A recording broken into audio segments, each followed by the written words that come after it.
Welcome back to Tech Garage, presented by RockAuto.com. Well, in this Garage Ed segment, we are talking about a rack and pinion.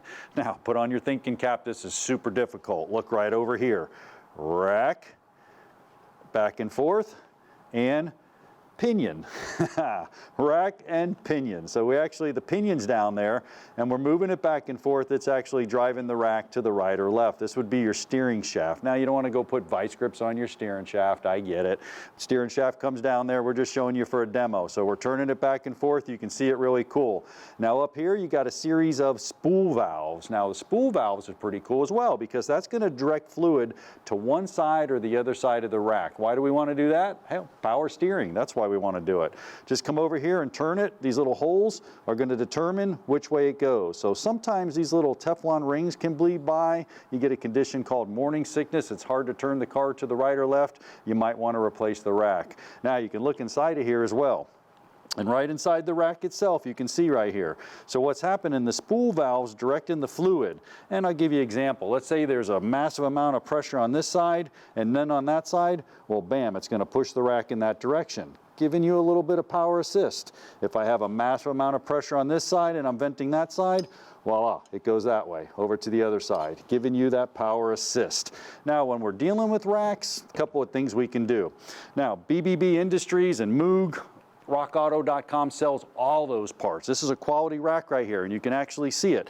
What's happening here on the tie rod end? On the tie rod end, if you pull a rack off a vehicle, what you want to do, and it's for the toe measurement. Now, this is not precise, but at least it'll get you to the alignment shop. So what you want to do is you want to take the tie rod end, and when I got the tie rod end up here, what I want to do, I'm just going to slip it over for demo purposes. I want to go and measure that. I want to make sure that I count the threads or measure or how many turns I take that tie rod end off to replace it onto my other rack. Why is that? Well, your tires are towed in or tow out. That's coming up in a few weeks, but this will give you a general idea. At least you won't wipe out the tires before you get to the alignment shop. Now that's a couple of tips and tricks, but Dave has a bunch more when it comes to the rack and pinion.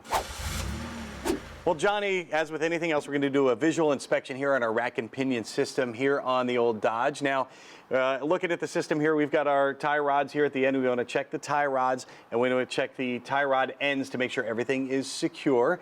We also want to make sure that we don't have any mounting issues. And the way to do that is to take a pry bar and just put it here between the frame and the steering system, and it's not moving anywhere. Now, if that's moving, you obviously have a mounting issue.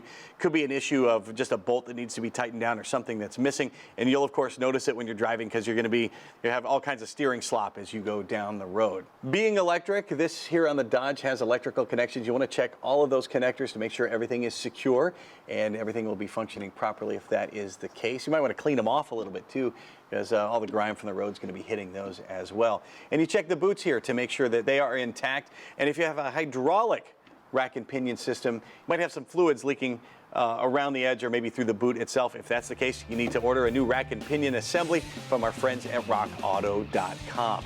When we return to Tech Garage presented by RockAuto.com, we're going to talk about engine compression and how to test it. Stay tuned.